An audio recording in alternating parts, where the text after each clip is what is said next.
నమస్తే, welcome to reflection news. నేను శర్మ. ట్రంప్కు ఒక్కొక్కళ్ళు మెల్లమెల్లగా విమర్శిస్తున్నారు. ప్రపంచం నోరు మూసుకుంది, ఎందుకు అనవసరంగా ట్రంప్ తిట్టుడు, ఎందుకు ఆయనతో మళ్ళీ ఎందుకు ఇబ్బందులు పడుడని మూసుకుంటే ఇప్పుడు ఏమైంది, ఒకళ్ళు మాత్రం బయటకు వచ్చారు. ట్రంప్ అబద్ధాల కోరు, మిత్రద్రోహి, ఇటలీ ప్రధాని మెలోనీ ఫైర్. మనం కూడా ప్రతిదాన్ని ఖండిస్తున్నాం. మన రిఫ్లెక్షన్ న్యూస్ తరఫున కూడా ఈయన చేసేటి ఖండిస్తున్నాం. కానీ ఎంతైనా మన ఖండన వేరుంటుంది, దేశాధినేతలు ఇచ్చే ఖండన అది చాలా ఎఫెక్ట్ ఉంటుంది. ఇప్పుడు ఇటలీ ప్రధానే నేరుగా చెప్పింది, ఉట్టి వేస్ట్ గాడు వాడు ట్రంప్, వాడి మాటలు ఓ మాట మాట్లాడుతాడు ఒకటి చేస్తాడు అని దుమ్ము దులిపింది. ఎందుకు దులిపింది, ఏం సంగతి మనం చూద్దాం. అమెరికా అధ్యక్షుడు డొనాల్డ్ ట్రంప్కు ఆయన మిత్రురాల నుంచే ఇక చూడిగా జిగిరి దోస్ ఊహించని రాజకీయ ఎదురుదెబ్బ తగిలింది. యూరోప్లో ట్రంప్కు అత్యంత సన్నిహితురాలుగా, ఆయన విధానాలకు మద్దతుదారుగా పేరొందిన ఇటలీ ప్రధానమంత్రి జార్జియా మెలోనీ ఇప్పుడు ఆయనపై తీవ్ర స్వరంతో విరుచుకుపడ్డారు. ట్రంప్ ఒక అబద్ధాల కోరని, మిత్రులను కాదని శత్రువులకు వంత పాడుతారని ఆమె తీవ్రంగా విమర్శించారు. అంతేగాక నవంబరు మధ్యాంతర ఎన్నికలు సమీపిస్తున్న వేళ పడిపోతున్న తన పాపులారిటీని చూసుకోవాలంటూ ట్రంప్కు చురకలు అంటించారు. ఈమెకు కూడా ఎలక్షన్లు ఉన్నాయి ప్రేక్షకులారా. అదే ట్రంప్లు అంటుంది కదా, ఇటలీలో ఈమెకు కూడా ఎలక్షన్ ఉన్నది కాబట్టి ఎలక్షన్ ముందు ప్లేట్ ఫిరాయించి ట్రంప్ను బాణబూతులు తిరుగుతున్నారు. G7 దేశాల నేతల్లో మరెవరు చేయని సాహసాన్ని మెలోనీ చేయడం ఇప్పుడు అంతర్జాతీయ రాజకీయంగా చర్చనీయాంశంగా మారింది.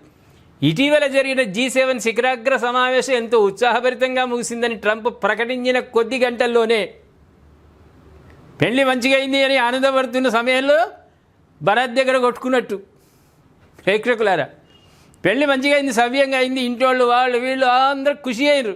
భరత్ తీస్తారు కదా పిల్లాడిని, ఆడ కొట్టుకున్నట్టుగా వ్యవహారం అయింది. G7 సదస్సు సూపర్. ఆ తర్వాత మొదలైంది బాంబేసుడిగా. అనూహ్య పరిణామం చోటు చేసుకుంది ఈ సమావేశంలో. ఇరాన్ పాపం ట్రంప్ ప్రకటించిందట సూపర్ అయింది G7 సదస్సు, ఎవడేం తిట్టలేదు కాబట్టి బ్రహ్మాండంగా అయిందన్నాడు. ఆయన ఇటలీ ప్రధాని రూపంలో బాంబులు వెళ్తున్నాయి.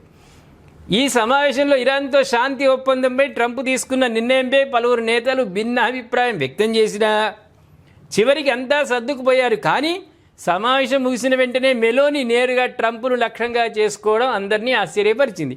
ఈ పరిణామాల నేపథ్యంలో మయామిలో జరగాల్సిన US ఇటలీ బిజినెస్ ఫోరంను ఇటలీ విదేశాంగ శాఖ రద్దు చేసుకుంది. ఈ ఫోరంలోనే అమెరికా ప్రతిష్టాత్మకంగా భావిస్తున్న ఫాక్స్ సిలికా అనే కీలక ఖనిజాల ఒప్పందంపై ఇటలీ అధికారికంగా సంతకం చేయాల్సి ఉంది. తాజా విభేదాలతో ఈ ఒప్పందం భవిష్యత్తు అగమ్యగోచరంగా మారింది. గోవిందా అయిపోయింది అని బంద్ అయిపోయినాయి. ఇక మెలోనీ గతంలో ఏం చేసిండట ఈ మహానుభావుడు ట్రంప్, మెలోనీ అందాన్ని పొగిడినప్పుడు దానిపై విమర్శలు వచ్చిన ఒక ప్రధానిని పొగుడతారు. నాయన ఎక్కడ మెంటలోని మోపోయినావు, ఆమె దేశ ప్రధాని, ఆమె అందం గురించి మాట్లాడతారు, ఆమె మొగడు చెప్పుకోవాలి కానీ వెడివాడ ఆ అందాన్ని పోయిండట. దానిపై విమర్శలు వచ్చినా పాపం ఆమె మౌనంగా ఉంది. పోనీ ఆమె మెంటల్గా అంతటి ఎందుకు అని ఊరుకున్నది. కానీ ఇప్పుడు ఆమె వైఖరి పూర్తిగా మారింది.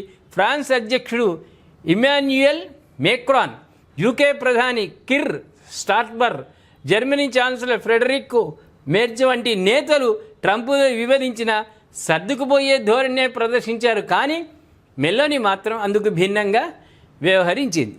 ఆమె స్పష్టంగా కక్కుడు కక్కింది. పెద్ద దుర్మార్గుడా, నీకు ట్రూత్ ఒకటి మనం అనుకున్నాం, గతంలో అనుకున్నాం, ఎక్స్ ట్రూత్ అని ఒకటి ఉన్నది ట్రంప్ గారికి. దాంట్లో అన్ని అబద్ధాలు. ఇక ట్రూత్ అంటే ఏంది, నిజం చెప్పాలి. దాన్ని చెప్పేటి ట్రంప్ చెప్పేటి అన్ని అబద్ధాలే. ఇప్పుడు ఇటలీ ప్రధాని నిర్ధారించింది, వాడి నోటి నుంచి ఏది వచ్చినా అబద్ధమే ఉంటుంది, వేస్ట్ గాడని. ఇప్పుడు ఏమైంది ఇక్కడ, ఇంకొకటి కీలకంగా ఉంది. యూరోప్లో ట్రంప్కు కీలుబొమ్మ అనే ముద్ర రాజకీయ భవిష్యత్తుకు నష్టం చేస్తుందని ఆమె గ్రహించినట్లు ట్రంప్ను బహిరంగంగా సవాలు చేయడం ద్వారా ఓటర్ల వద్ద నుంచి మార్కులు కొట్టేయవచ్చనే కొత్త సిద్ధాంతాన్ని మెలోనీ పరీక్షిస్తున్నానని రోమ్లోని లూయిస్ యూనివర్సిటీ పరిశోధకుడు లొరెంజో కాస్టెల్లని అభిప్రాయపడ్డారు. వాస్తవం మన దగ్గర కూడా జిమ్మికులు చేస్తారు ప్రేక్షకులారా.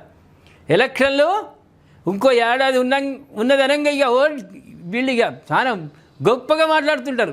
ఇక మేము ఎవరికి తల వంచము, ఎవరిని బానిసలంగాము, ఎవరిని బూట్లేం నాకము అని ప్రగల్భాలు వస్తాయి. అప్పుడు 4 ఏళ్ళు చేసినా ఈ ప్రజలు మర్చిపోతారా?